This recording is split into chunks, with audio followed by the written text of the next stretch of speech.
hobbies. This is Jerby. Mask lang yan, na-absorb lang yung water droplets. Delikado rin yan. So, you have to be very mindful of the masks that you are wearing. It's just sad that at this point in time, it's expensive now. Ako, as much as possible, I wear masks talaga when I go out. Like, even when I was still in Korea, when the nCoV first hit there, at hindi pa ganun ka-peak, hindi pa nagpito, nakamask na kami everyday. So these days, it's smart if you wear your mask. It also prevents you from holding your mouth and your nose. And for contact lens wearers, wear your glasses because first-hand experience, nakaka-deter din siya na unconscious like contact with your eyes. So I think wearing your mask is really important and it helps somehow. Number 3, of course, frequent hand washing. Like whenever you're touching things that are being touched by other people, like in doorknobs or switches, or even your mobile phones, you have to wipe everything down with at least 70% alcohol. If it's just 60%, 40%, forget it. It's not gonna clean the surface effective of killing the virus. You have to use at least 70%. This is something that you would have to do at least 3 times a day or as often as you can, especially if you're leaving your phone on surfaces anywhere. Just clean it up, wipe it down with alcohol just to disinfect everything. And then also refrain from leaving your bags kung saan-saan lang. I mean, most girls, they don't really do that, especially if the bag is expensive. Like, be mindful before you put it on dun sa parang, yung parang a little table pag sa counter para you put your bag.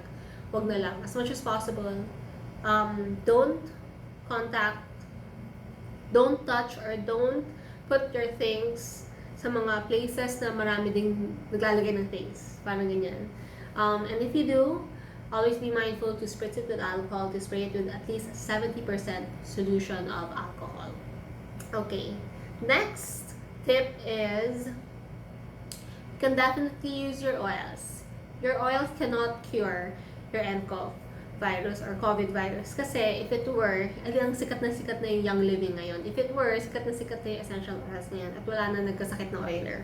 So, in reference to my last video, when I talked about the oils for nCoV, I'm not saying that the oils can cure you of nCoV, but it helps support you to have a stronger immunity against the virus. So at this point in time, what you have to do is, instead of panic buying tissues, alcohol, why don't you spend your money on making yourself stronger, like eating green leafy vegetables, taking more antioxidants like vitamin C, taking foods and vegetables that are rich in antioxidants. So ako, I like stocking up on Young Living's Ningxia just to make me healthier and support my immune system. So take supplements that would make you feel better as much as possible. Don't be sick as much as possible. Don't have cough. Don't have any of the symptoms para hindi ka nasa-stress. Also, stress aggravates everything. Stress is the perfect environment for any disease, for any sickness to propagate. So chill ka lang dyan, stay at home, be zen, diffuse some of your oils, some of your favorite oils, and get enough sleep. And also drink a lot of water. So those are the things that you can do while we are all battling this virus. Does it mean that you have to shut down your world and tumigil lang lahat? No, not really. I don't believe so. In fact, I still go on with my appointments. I still go on with my meetings. Like today, I still have to go to BGC and, do things there. But I would highly suggest for you to cancel all unnecessary gatherings. Like all non-essential flights also has to be avoided. All non-essential gatherings like party ng anak or party ng ganyan na hindi naman talaga kailangan. You weigh your pros and cons. And should you wish to proceed to that event or to go out in public, just make sure to arm yourselves and just make sure that you are mindful of the things that you are doing.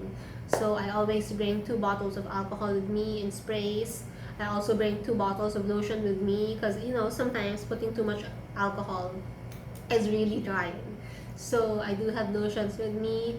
And as much as possible, don't touch things, like especially yung escalator, huwag niyong hawakan yung elevator. When you're trying to press the numbers, don't use your fingertips, use your knuckles, and after that, alcoholan mo kaagad. My mom, what she does is she uses yung tips ng keys, and alcoholan mo kaagad. So, just to prevent contact with the things that are being touched by other people. And if you have any of the symptoms, try to isolate yourself first, drink or take more nutritious food, and try to be healthy.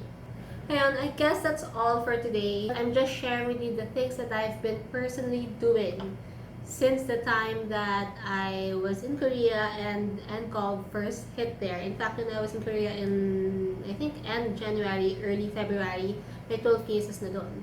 And when I was there, we are all very cautious. Especially we are tourists, di ba? So parang hindi namin alam kung nasan yung mga nCoV positive doon. So we are very, very extra careful. Even when we got here, we always wear our masks. We always, binubudburan talaga namin ng alcohol yung kamay namin. And wag mo nang magbeso.